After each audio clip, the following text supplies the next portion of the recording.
Hello and welcome to Writing Today. In this episode, I'm going to be talking about subplots, those secondary narratives that truly add to your story, a little accompaniment to your main plot. But before I do that, I should remind you that the giveaway that I did for Kindle Paperwhite has come to an end. Congratulations, Jesus. And for those who want to get in on the next giveaway, be sure to subscribe so that way you stay up to date on all my giveaways and promotions.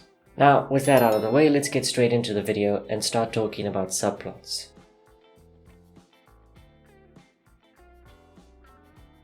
The very first thing you need to understand is what a subplot is and the role it performs in your story.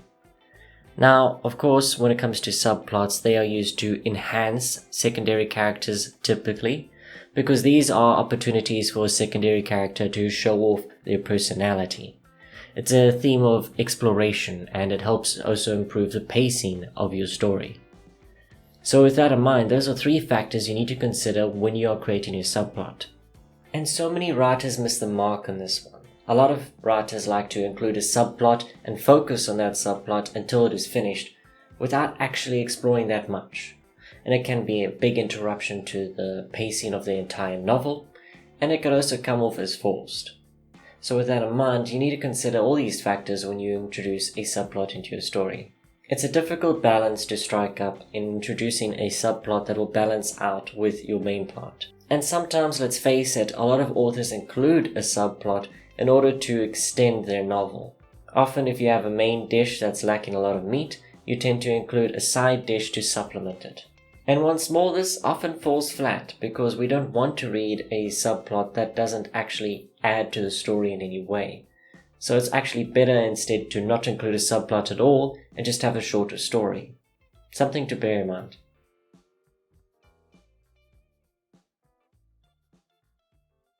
So how do we go about ensuring relevance and connection? Well, first of all, you need to discuss how important the subplot is to your main narrative. Yes, it can be very important to the main characters, but is it also important to the main plot? And there are many ways you can tie in a subplot to your main plot. It isn't too difficult. For example, your subplot could explain how a character is to cross paths with your main characters. Or for example, it will give your main character or side characters an important lesson, an important experience, an important weapon, something that adds to them in such a way that it affects the main plot. And this is very important because if it doesn't affect the main plot, then it comes off as unnecessary. If you are to give your character a specific weapon that will take down an antagonist, but they don't end up using it, then it's a subplot that has no relevant connection to the main plot, even though you said it might in the subplot itself, if you understand what I'm saying. So find any connection you can, whether it explains a secondary character's backstory and why they're doing what they're doing in the main plot, or whether it adds to the main character's development or to their tool set in progressing in the main plot. Think of it much like working with a backstory in a way. A backstory is only important in a novel if the backstory explains a character's motivations better. If it doesn't explain their motivations or doesn't change the outcome of the story as to what is expected in the beginning, then in the end the backstory is pointless, it's filler. So including such information for interest's sake isn't worth it. But including such information for the sake of the plot, now that's a plus.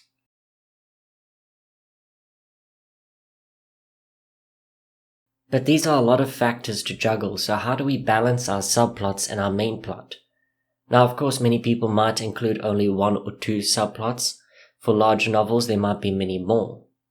And there are various techniques we can obviously use to maintain that balance, because we don't want to detract from the main plot with a subplot that turns out to be a lot more interesting or a lot more complicated, and it ends up taking up most of the narrative. Well, it comes back to understanding the role of the subplot, and that is that it needs to enhance the main plot, not overshadow it. It is not the central narrative, but more an addition to the central narrative. So the very first factor I need to talk about is, of course, the pacing. You want to make sure the pacing fits in well with the story.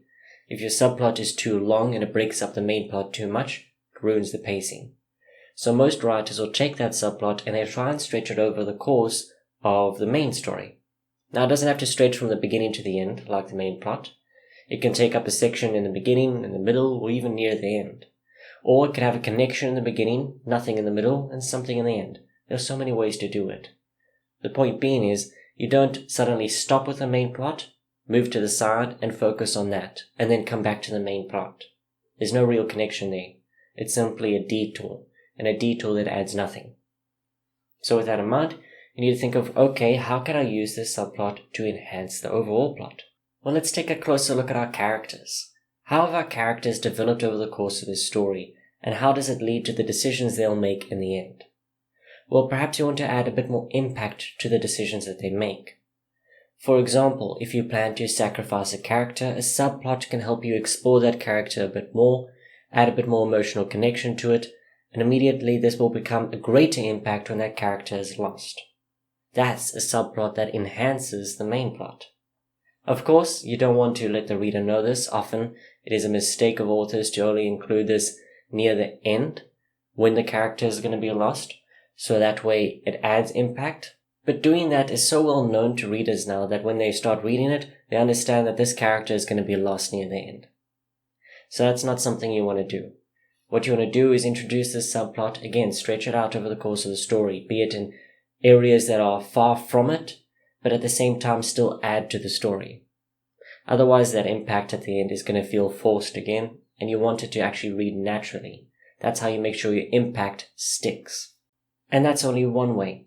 For example, if you want to add to other characters and their motivations, again, you could explore them a bit further with a subplot that can perhaps be comparable to their motivations or comparable to their situation. A subplot doesn't strictly have to tie into the character themselves, but it could be a parallel to what they are doing in the main plot. And again, this is a great way to get another perspective on the situation, a great way to add depth to your story. So these are the various ways that you can use it to enhance your plot, from meaningful sacrifices to, of course, meaningful decisions later down the line.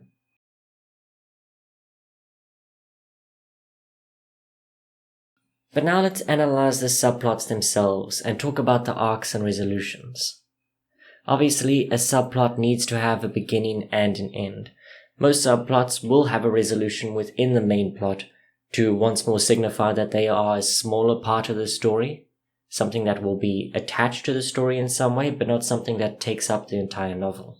So what you need to do is break it down the same way you would break down the main story. For example, you need to give your characters clear goals, obstacles, and you need to have some growth. In other words, you need to make sure that the characters change somewhat over the course of the subplot. Again, this sounds like a tall order, but it really isn't. Think of it much like a small collection of scenes, or even perhaps one scene that can add a lot to your story. So, break it down like you would a story, as I said earlier.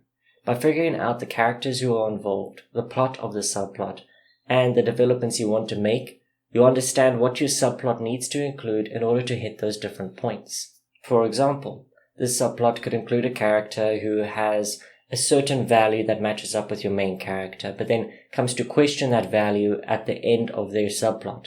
And this is because their actions and decisions have led them to a resolution that they aren't happy with, and one that they thought they would be happy with. Something that the main character will have to notice, or certainly notice later down the line, and compare themselves to that person in that subplot. This really does lead to a better ending in some cases, sometimes a worse ending, where characters don't really learn anything. Instead, they double down on what is wrong and hope it'll work this time.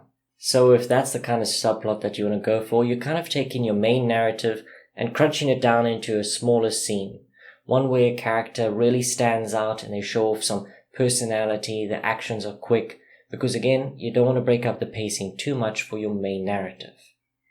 And by the end of it, you'll have a subplot that really adds to your story, that has a beginning, a middle, and a resolution.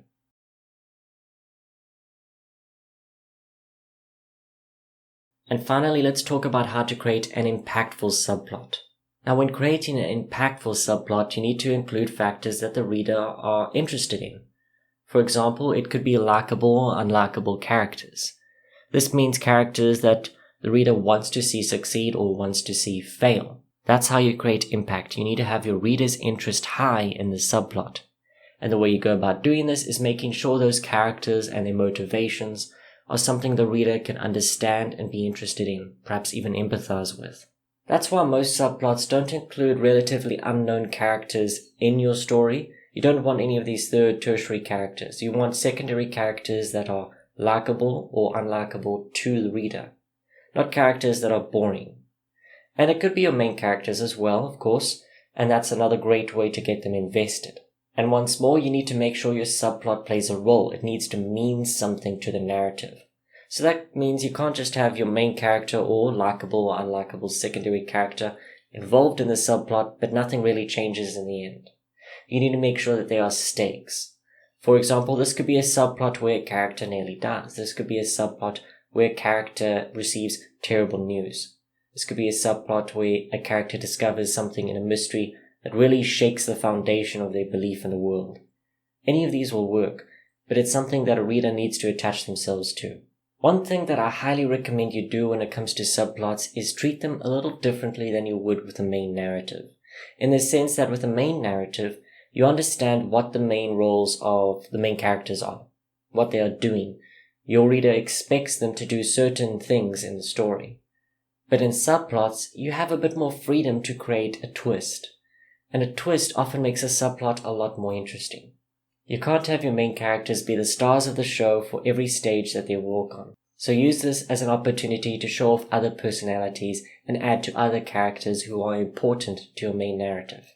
Subplots are a great way to highlight the flaws and fears in your characters, so be sure to take advantage of it.